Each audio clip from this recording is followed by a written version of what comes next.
Day 26, ang babasahin natin ngayon ay makikita sa Genesis 41 to 42. So, 2 chapters lang siya. And kung meron kayong Biblia, makibukas kayo sa akin. Sabi sa chapters 41, pagkaraan ng 2 taon, ang Faraon naman ang nanaginip. Napanaginipan niyang siya ay nakatayo sa pangpang ng ilog Nilo. Walang ano-ano'y may 7 magaganda at matabang bakang umahon sa ilog at nanghinain ng damo. Umahon din mula sa ilog na iyon ang 7 pangit at payat na baka. Lumapit ang mga ito at kinain ng 7 matatabang baka at nagising ang Faraon. Makatulog siyang muli at naginip naman. May 7 uhay na tumubo sa isang puno ng trigo. Malalaki at matataba ang mga butil nito. Pagkatapos may sumibol na 7 uhay, ang mga ito ay payat at tuyot ang mga butil dahil sa hampas ng hanging silangan. Kinain ng mga payat ang matatabang uhay at muling nagising ang Faraon. Noon niya nalamang siya pala'y nananaginip. Pagsapit ng umaga, nabagabag siya, kaya't ipinatawag niyang lahat ang mga salamangkero at mga matatalinong tao sa buong Ehipto. Isinalaysay niya ang kanyang mga panaginip, ngunit isa may walang makapagpaliwanag ng kahulugan ng mga ito. Lumapit sa Faraon ang tagapangasiwa ng mga inumin at sinabi sa kanya, "Ako po'y may malaking pagkukulang na nagawa. Nang magalit po kayo sa amin ng punong panadero at ipabilanggo ninyo kami sa tahanan ng kapitan ng mga tanod, kami po'y parehong nanaginip. Isa pong binatang Hebreo na alipin ng kapitan ng mga tanod ang kasama namin doon. Siya po ang nagpaliwanag ng aming panaginip. Sinabi po niyang ako'y mababalik sa tungkulin at ang punong panadero'y bibitayin nang nangyari pong lahat ng kanyang sinabi. Ipinatawag agad ng Pharaon si Jose. Nang mailabas na nasa bilangguan, siya'y nag-ahit, nagbihis at kaagad humarap sa hari. Sinabi ng Pharaon sa kanya, "Ako'y nanaginip, ngunit walang makakapagsabi sa akin ng kahulugan niyon. Nabalitaan kong mahusay kang magpaliwanag ng mga panaginip. Hindi pa ako ang makakapagpaliwanag, kamahalan," sabi ni Jose. "Ang Diyos po ang siyang nagbibigay ng katugunan sa iyong katanungan." Sinabi ng Pharaon, "Ako raw ay nakatayo sa pangpang ng ilog Nilo. May 7 magaganda at matatabang bakang umahon sa ilog at nanginain. Walang ano-ano'y pitong mga payat na baka, pinakapangit na sa nakita ko sa buong Hepto ang umahon din sa ilog. Kinain ng mga payat ang matatabang baka, ngunit parang walang anumang nangyari. Matapos kainin ng matataba, iyon pa rin ang ayos ng mga payat. Napakapangit pa rin at ako'y nagising. Muli akong nakatulog at nanaginip na naman. May nakita akong 7 uhay sa isang puno ng trigo na hitik ng hinog na butil. Sa puno ring ito, may sumibol na 7 uhay ngunit lanta. Napakapayat ng mga butil at tinuyo ng hanging silangan. Kinain ng mga payat na uhay ang matataba. Isinalaysay ko na ito sa mga salamangkero, ngunit walang makakapagpaliwanag sa akin. Iisa po ang kahulugan ng 2 ninyong panaginip, sabi ni Jose. Ipinapaalam sa inyo ng Diyos kung ano ang kanyang gagawin. Ang 7 matatabang baka ay 7 taon. Iyon din po ang kahulugan ng 7 uhay na matataba ang butil. Ang sinasabi ninyong payat na baka ay ang 7 uhay na payat at ang butil ay 7 taon ng tagutom. Gaya ng sinabi ko sa inyo, iyan po ang gagawin ng Diyos. Magkakaroon ng 7 taong kasaganaan sa buong Ehipto. Ang kasunod naman nito ay 7 taon ng tagutom at dahil sa kapinsalaan, idudulot nito malilimutan na nasa Ehipto ang nagdaang panahon ng kasaganaan. Mangyayari ito dahil sa katakot-takot na hirap na daranasin sa panahon ng tagutom. 2 ulit po ang inyong panaginip, mahal na Paraon, upang ipalam sa inyo na itinakda na ng Diyos ang bagay na ito, malapit na niya itong isagawa. Ang mabuti po'y pumili kayo ng taong matalino at may kakayahan upang siyang mamahala sa Ehipto. Maglagay kayo sa buong bansa ng mga tagalikom ng 5 bahagi ng lahat ng aanihin sa loob ng 7 taong kasaganaan. Lahat ng inaning butil sa panahong iyon ay dapat ipunin, ikamalig sa mga lungsod at pagbantayang mabuti. Bigyan ninyo ng kapangyarihan ng mga tagalikom upang maisagawa ang lahat ng ito. Ang maiipong pagkain ay ilalaan para sa 7 taon ng tagutom na tiyak na darating sa Ehipto. Sa gayon, hindi mamamatay sa tagutom sa gutom ang mga mamamayan sa buong bansa. Nagustuhan ng Faraon ng kanyang mga at ng kanyang mga kagawad ang panukala ni Jose. Sinabi nila, bakit pa tayo hahanap ng iba samantalang nasa kanyang espiritu ng Diyos. Kaya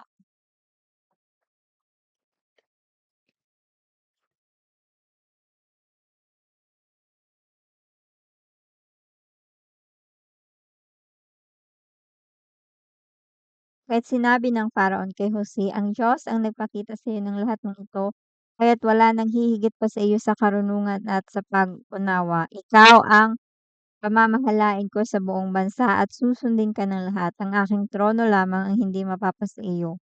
At ngayon, inilalagay kitang gobernador ng buong Ehipto.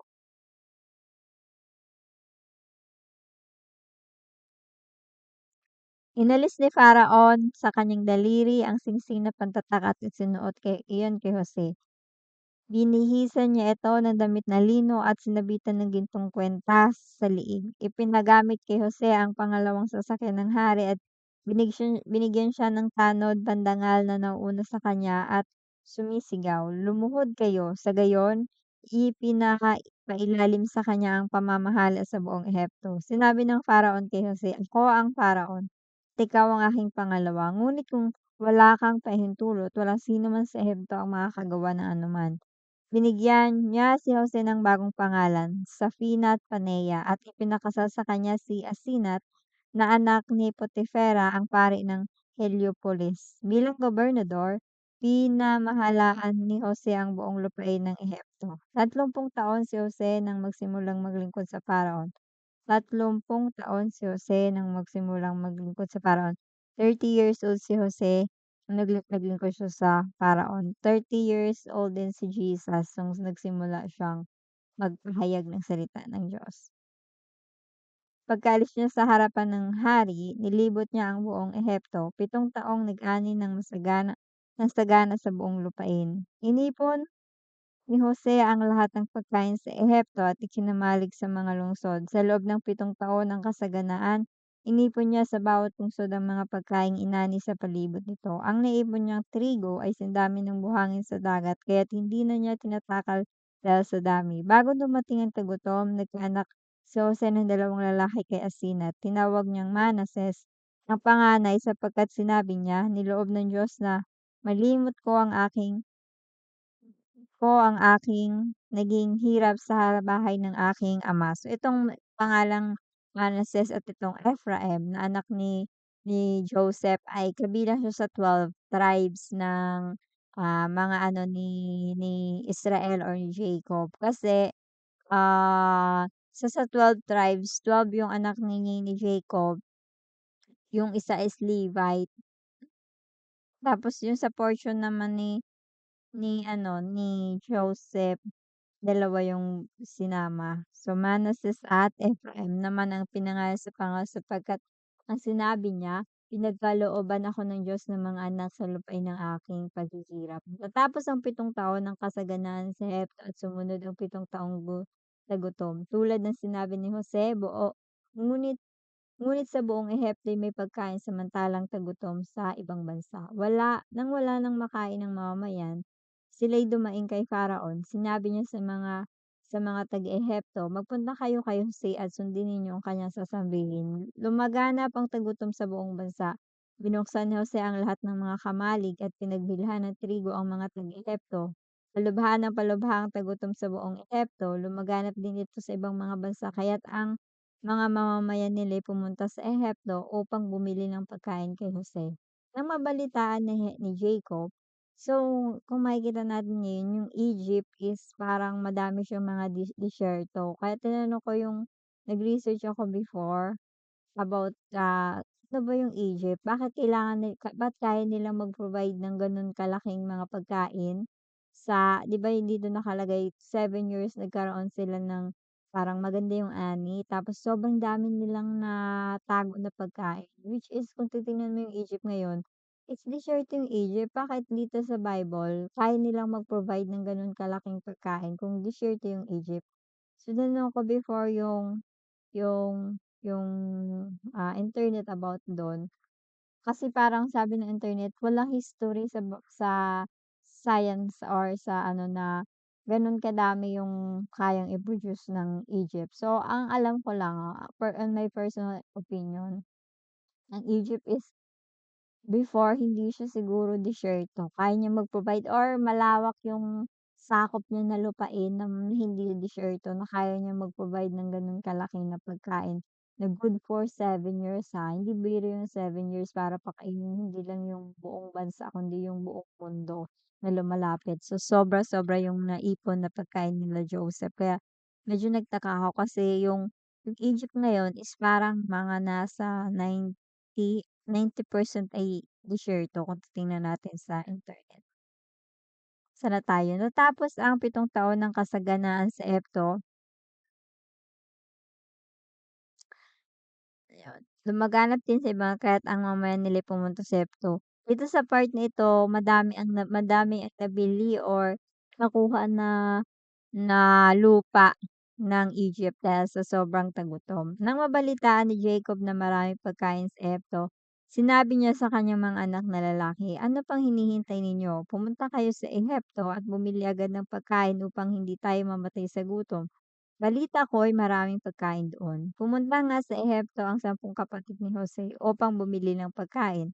Si Benjamin, ang tunay na kapatid ni Jose, ay hindi na ipinasama ni Jacob sa takot na may masamang mangyari sa kanya.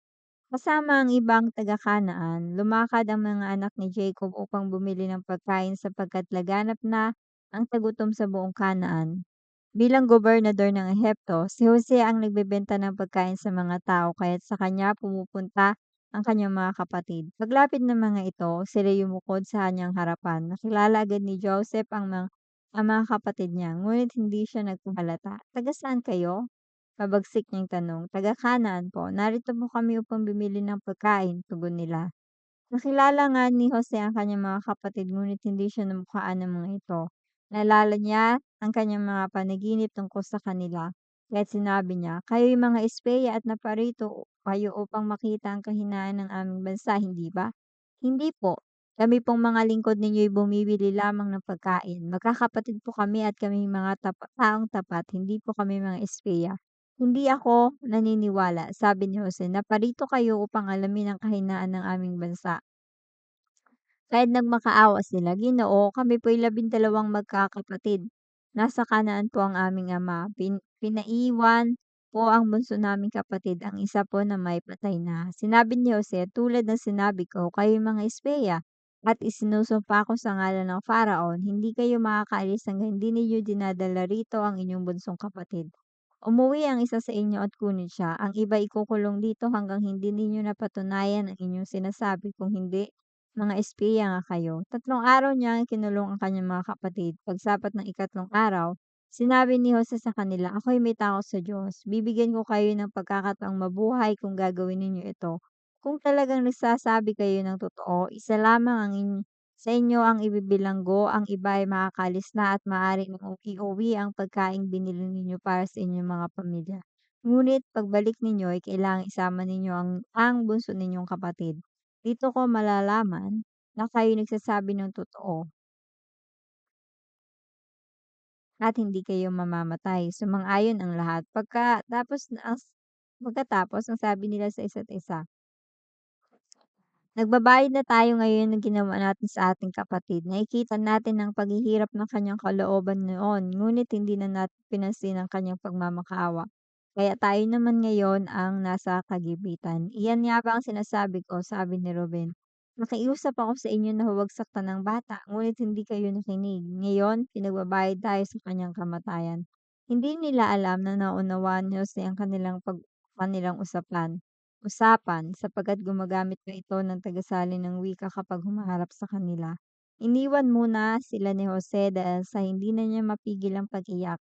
Ang panatag na ang kanyang kalooban, bumalik siya at ibinukod si si Simeon. Iginapos niya ito sa harapan nila.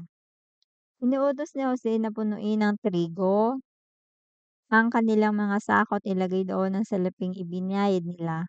Pinabigyan pa sila ng nakain sa kanilang paglalakbay. Nasunod lahat ang utos ni Jose. Ikinarga ng magkakapatid na sa mga asno ang kanilang biniling pagkain at sila'y umalis na. Pagsapit ng gabi, tumigil sila upang magpahinga. Binuksan ang isa sa kanyang sako upang pakainin ng asto niya at nakita ang salapi sa loob ng sako. Napasigaw ito, "Ibinalik sa akin ang aking salapi. Ito ang aking sako." Nanginig sila sa takot at nagtanong sa isa't isa, "Anong ang ginagawang ito sa atin ng Diyos?" Pagdating nila sa Kanaan, isinalaysay nila kay Jacob ang nangyari sa kanila. Sinabi nila, "Ama, napakabagsik kong magsalita ang gobernador sa Ehipto. Akalain ba naman ninyong pagbintangan pa kaming mga espeya? Sabi po naming mga tapat na tao kami at hindi mga espeya. Ipinagtapat po namin kami 12 magkakapatid na lalaki at iisa ang aming ama. Sinabi po namin na patay na ang isa sa aming kapatid at ang bunso na may kasama ninyo rito sa Kanaan. Pagkatapos po namin sabihin ito, akalain ninyong susubukan daw niya kung kami nagsasabi ng totoo. Pinaiwan po si Simeon at pinauwi ka na kaming lahat ang pagkaing aming binili. Ngunit mahigpit po ang bilin na niya na bumalik kaming kasama ang aming bunsong kapatid bilang katunayan kaming nagsasabi ng totoo. Kung magagawa namin ito, nangako po siyang palalayain si Simeon at pahintulutan kaming manirahan at magnegosyo sa kanyang bansa. Nang isalin nila ang kani-kanilang sako, nakita nila ang salaping kanilang ibinayad, kaya pati si Jacob ay natakot. Sinabi niya, "Iiwan ba ninyo akong mag-isa? Wala na si Jose, wala rin si Simeon. Ngayon gusto pa ninyong isama si Benjamin, napakabigat namang pasanin ito para sa akin." Sinabi ni Ruben, "Ama, kung hindi ko maibalik sa inyo si Benjamin, patayin ninyo ang 2 kong anak. Ipaubaya ninyo sa akin si Benjamin at ibabalik ko siya." Ngunit sinabi ni Jacob, "Hindi ko papayagang sumama sa inyo ang aking anak. Patay na ang kanyang kapatid at siya na lamang ang nasa akin. Sa tanda ko ng inang ito, hindi ko kung siya'y masasawi sa daan, hindi ko na ito makakayanan. Mamamatay akong nagdadalamhati." Dito nagtatapos yung ating day 26.